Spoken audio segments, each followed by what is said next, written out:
Good morning, Genesis, and beloved friends who are here joining today. It is so fun to be here. I was so grateful that Reverend Gail asked me to speak because my rewiring is really about going and speaking, and it's my joy to get to fill in, and then it's always to go to a new place and like, ooh, what are they used to? And doesn't matter what you're used to, because I'm here. But what I what I specifically noticed that did not surprise me about this place, but what I noticed that doesn't always happen at places I guess speak, is how anchored in prayer this community is. From the second I walked in, because I was probably a little 5 minutes past the hour I meant to get here at 9, and it's like, Liz, come on, we're praying you up. And that's what I always wanted to do in my center, and we did, but you would be surprised how many places just don't use their practitioners. And I really acknowledge you as a community. As I said, it doesn't surprise me, so I know your roots, that you are filled with practitioners, filled with that importance of prayer, which may mean that my talk is totally unnecessary here. But I'm grateful because I needed this talk. So thank you for being the reason for me to do this talk. And just a little aside, I have never shared a stage with Fart. I love that. We've just gotten very real. I also love your mission statement. That's a wonderful, wonderful thing. So it's made its appearance today in the gifts, in the fact that Reverend Gail is at a Friendsgiving that they are hosting next week, that we've been hearing. Did they even wait till Halloween to put up Christmas decorations? No. So we are, or we have already been gearing up for the holidays. And as I was reflecting, I just threw out that term, we're gearing up for the holidays. Doesn't that sound like going into battle?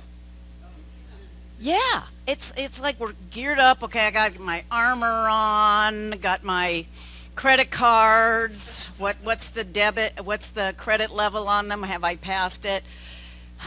It just busyness, which is why Garnet was creative enough to start that song the way she did, is that this seems to be a perennial, and earlier that these holidays are coming, and something in us that's newer than the whole idea of the holy days, something newer in us is gearing up.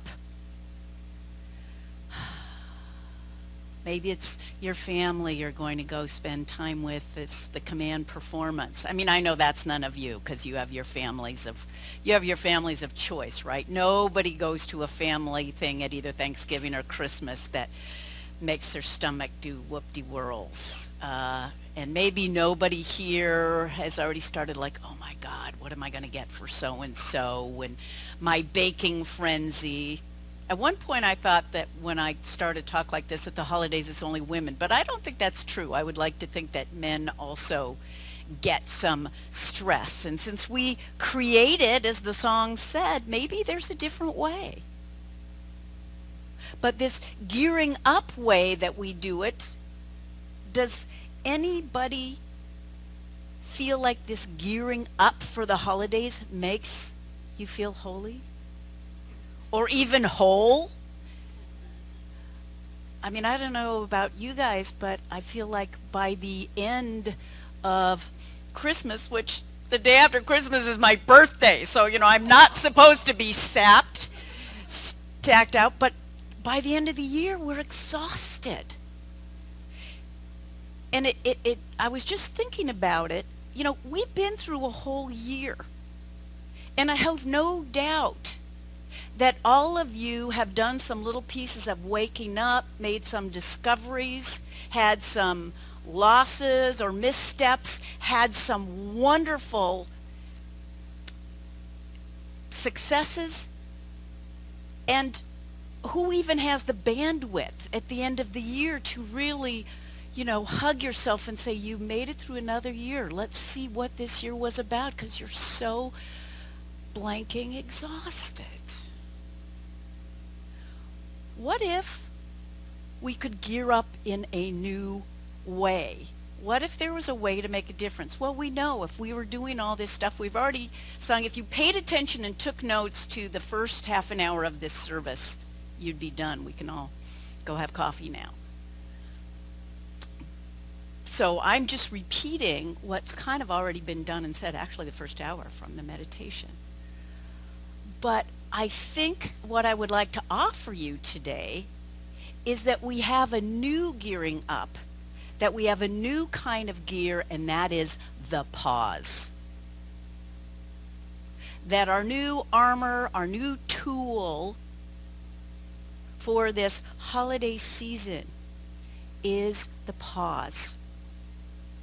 Because any kind of pause interrupts the flow of activity. Any pause interrupts our reactivity. When we're just on automatic pilot, stuff comes up and we react. The pause stops it. The pause allows for something different to come in if we're awake to it. We hear in this teaching, and certainly our strain that comes from Buddhism, is about being mindful. And it seems like this time of year, when we're celebrating such fabulous things. Oh my God. I mean, really, we're celebrating. I mean, yeah, we can think of the history and how we did the Native Americans and all that stuff is not good. But what we celebrate at its heart is family, and that everybody who comes to this country, no matter what their religion is, what their background is invited into this partaking of connection and feast and love. Thanksgiving. It's wonderful. And then Christmas. Whatever the many ideas about it are, what I like to know is that it commemorates, even though the timing is obviously not probably when it was, Jesus was probably born in the warm month, or a warm month here, cold month there, however that is. But with his birth, something came into the world that had not been seen in the same way. So we're celebrating, and then the end of the year, as I said, with all that we have done and been and grown into and learned. All of that is so fabulous. But when we're reacting on that automatic pilot of busy, perfection, we can't be there. So that pause is about being mindful, is about letting us reboot. I'm so thrilled that I actually had a computer reference. But think about it. When you reboot your computer, when all else fails, right? Even Cal will tell us when all else fails, reboot the computer. It's that pause that does something else. That pause that allows something new to happen even when it seemed impossible at the moment. No, no, my computer's dead. I just rebooted. Oh. So, what I would like to talk about today or offer you is 7 kinds of pauses that you can do. And they're not really all that distinct, but there's 7 different ways to look at them. And I am hoping and knowing that a couple of them will just spark you in a way to help remind you to get that pause that can refresh and reboot. The first one is really the most important, and this is the one that I would recommend that you do every day. You've never heard this here, I know. You've never heard this, but it's pause daily for your spiritual practice. In the morning, start that day getting as still as you can. I'm not very still. I bet you guys couldn't tell that about me, and those of you who know me, probably my biggest secret, not. But as still as you can get, as we can get. Ernest Holmes, I'm paraphrasing this because I'm actually making him a little shorter, is that everything comes from stillness. Out of stillness comes, from the uncreated, creativity. And more importantly, from that stillness, which the pause can allow for, is creative possibility, a new way to be in the moment, a new way to see something in the moment, a new way to respond in the moment, a new thing to know about a family member in the moment. From that stillness, from that pause. And when we take the morning, some of the morning to pause, we prime that pump. That's why we're always telling you to do this in the morning. And it's easier to remember to do the rest of these pauses I'm going to talk about when you've started in the morning. To remember how good it feels to just pause. So the second kind of pause is the simplest. Pause to take a breath. You guys have heard it. This isn't anything new, but just in that breath, just even if you're going to say, I got to do this, or political discussion at Thanksgiving, you did it. Just the pause to take a breath gives that gap, that interruption that stops you from a knee-jerk reaction. Sometimes the pausing to take a breath is, I don't know about you, but I can do this without very much, there's not even much that needs to cause me to do this, but just, And when we're in stress, we're sending all kinds of yucky toxins through our body. So as we pause to take a breath, all those stressor chemicals can start dissolving and moving away. So the power of the pause to take a breath is a good one. Third one is to take a pause. We're in the midst of stuff and it just seems hard. There's conflict. We don't know what to do. We're feeling victimized by the holidays. Is pause and look up. This is not new. In the Psalms, I lift mine eyes up into the hills, from whence cometh my help. It isn't because the cavalry is going to come riding over. And it isn't because there were particularly cavalries in the hills around Israel where David was living. It's when we lift our eyes up, we see higher possibilities. And I'm pretty sure it's in neuro-linguistic programming that if we're looking down, all we see is the past, the negative, and sometimes the worst sides of current reality. And when we lift our eyes up, something in that moving up allows us to change our perspective. And even though we know God's not any more out there than God is in here, the looking up helps us know that there is something greater than what we're seeing right here. So we take that pause to look up. Another pause that's very powerful is when you're about to get cross with a salesperson because they're taking so long, or feel yourself getting annoyed just because there's so many people around, let alone, I'll tell you, being away from Seattle for 10 years and coming back to see the traffic.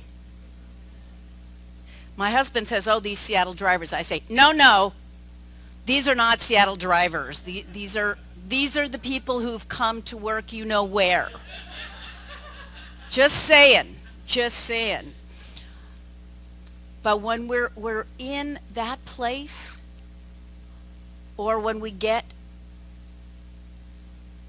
an interaction with somebody that makes us want to verbally slug them, if not physically, we need to ask ourselves, what do I want right now? And maybe we just say, what do I want? Because sometimes right now, I know what I want right now. Do I want to just be right or get this thing perfect? Like these cookies that somehow are just not getting the... Is that really what I want for myself, my life, the people around me? Or do I want more love, more joy, more peace?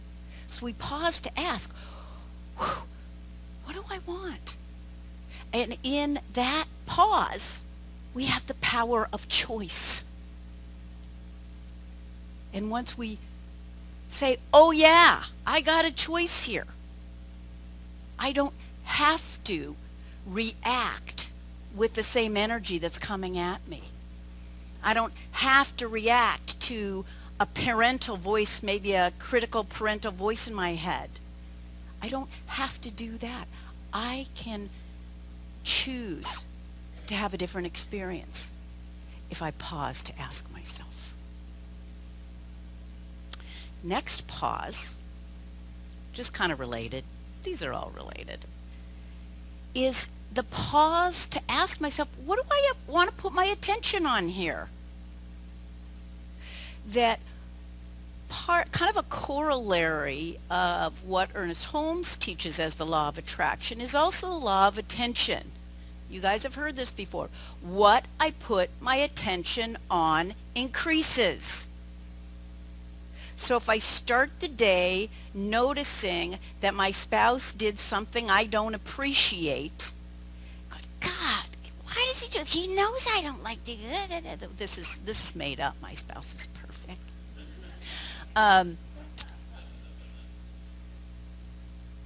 If you find something negative to put your attention on, you will see that everywhere. You will see more negativity everywhere. So what are you choosing to put your attention on? And when you keep seeing evidences of stuff you don't like, that's when you've got to pause and say, oh, geez, what have I been putting my attention on? Here's a little freebie I'll give you. I'm a fan of Martha Beck. Does anybody else know Martha Beck? Yes. She has this game. Have you heard it? It's called Dysfunctional Family Bingo. And she just had it in one of her blogs recently, that she says if you're going to a family Thanksgiving and you're usually torn up in knots, she said get together with your friends, each of you makes out your own bingo card for the typical things that happen, whether it's Uncle Bob getting drunk and annoyingly flirtatious, or a political argument that always breaks out between, those kind of things. You all have your own families. You make your bingo card with, 9 or whatever you all have to agree on the same number of things that will come up that you don't like. And then you go to your family thing, and each time one of them does it, you get to exit out. And so when you get bingo, then you call your friends and go, I won! So instead of getting annoyed about it again, you've just got that physical pause, that mental pause that allows you to be the witness. Instead of putting your attention on, oh God, they did it again, they're such jerks, I really hate them, I hate this family, I hate my world, I hate my life, blah, blah, blah. You just go, oh, look at that. Yep, bingo. But that is Martha Beck, so we all credit her and love her. But that's, and if you really are competitive, then you will put your attention on those things, and they will happen. but, we get to decide. We get to decide. Here's one that you've also heard before that I really love when I go into it, and it's pause to bless the situation or the person, no matter what. Why? Well, Jesus said, bless them who persecute you. But do you know why? It's not just about being nice. It's that if we believe in the power of our word, and if you're in this community, if you don't already know your word is powerful, you're coming to learn your word is powerful. So when you curse something, you are saying, this is bad and it's going to be bad, and so it is. Likewise, if you bless something, you say, this is good, this is going to be good, even if I don't have a clue. Even if I don't have a clue how it's going to be good. A great story that's in the history of my center at Monterey was the first minister there was a very powerful man in our movement who was about this tall. Carlton Whitehead was his name. And he was back visiting after he went to Chicago from Monterey. Had a huge church in both places. He came back for a visit, and the woman who was the secretary there at the time had gone out for lunch and gotten in a little bit of a fender bender. And so when she came back, she had that, kind of shaky, weird energy you do. He noticed it because he was hanging out that day. They were going to have a big celebration because he was there. And he said, what happened? And she told him. And she said, he drew himself up to his, whatever it was, 4'9", 4'11" height, and said, nothing but good will come of this. And she said, because of his conviction, because of his knowing of the power of his word, she said she could feel like the cells in her body rearranging. That something happens. And in physics, what we find out is there are infinite possibilities. And that by our calling it, we collapse those infinite possibilities into one. So do you want to call it bad or messed up, or do you want to call it good? Even if, as I said, you don't know how the heck that thing is going to evolve into something good. But if we take a pause in the situations that seem a little crazy and not fun and pause to bless it, something will happen that is good, that blesses you because you have made that choice and that power to bless. Finally, pause to remember who and whose we are, who and whose you are. That we are, each of us, God in expression. And we're vehicles for that blessing. I mean, we can be vehicles for anything, but I don't know about you, I would rather be a vehicle for blessing. And to remember that not only are we expressions of the divine, we are, and this was said earlier today, we are beloveds of the divine, just as we are. Even if your house did not get decorated or did not get decorated beautifully enough, even if you didn't have time to make cookies, and if there were those of us who had school-age kids, even if you had to buy cookies for your kids' holiday thing, even if you snapped at your spouse because you didn't get the pause thing going yet, you are absolutely beloved of God. Just as you are, as my colleague and friend David Bruner says, and just as you aren't. You are the beloved. So for those of us who get on the perfectionist thing, when you're going, oh my God, I'm not doing this right. I'm not doing it the way my mother or my friend or my aunt or somebody did the holidays. Saying, you know what? I'm the beloved of God right where I am. right where I am. And that shifts everything. So for this season, I invite you to pause for your practice, pause to take a breath, pause to lift your eyes up, pause to ask, what do I want? Pause to see where you're putting your attention and where you want to put your attention. Pause to bless situations and people, and pause to remember who and whose you are. Michelle Madrano, who is now the co-minister at Denver Mile High, put at the beginning, she's doing the daily word things and the Science of Mind daily guides, and she talked about how we can each create I'm going to say this twice, self-facilitated moments of grace during this season, anytime really, but during this season. We can create self-facilitated moments of grace. And that is what the pause does. So let's practice. I invite you to close your eyes. And pause by taking a breath. Take that cleansing breath and let it out. And in your mind's eye, look up to see and recognize that there is something greater than you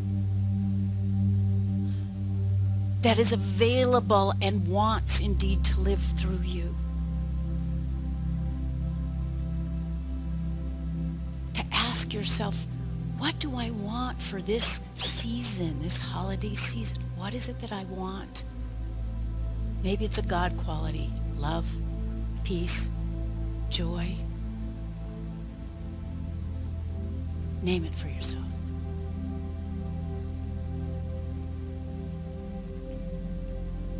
What do you want to put your attention on? What do you want to increase in your life? Do you want to see the moments of grace, the moments of kindness, or something else?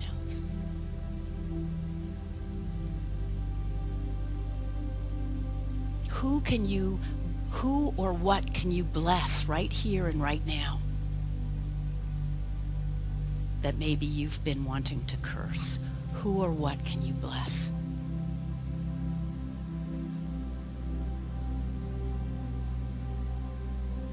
And I know I've gone very quickly.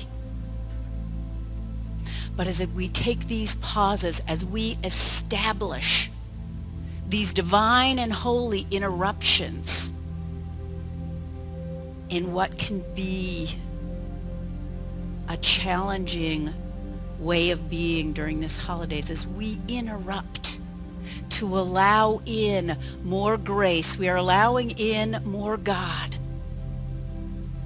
And so I speak my word for each and every person who desires to be included in this room, that we do take these pauses. We allow ourselves to open up, to wake up, to see, to choose, to speak that which is the greater truth than sometimes the appearance, so that we become, instead of exhausted, refreshed. Instead of busyness, we are awake to see the miracles, to see the beauty, to see the wonder of this time.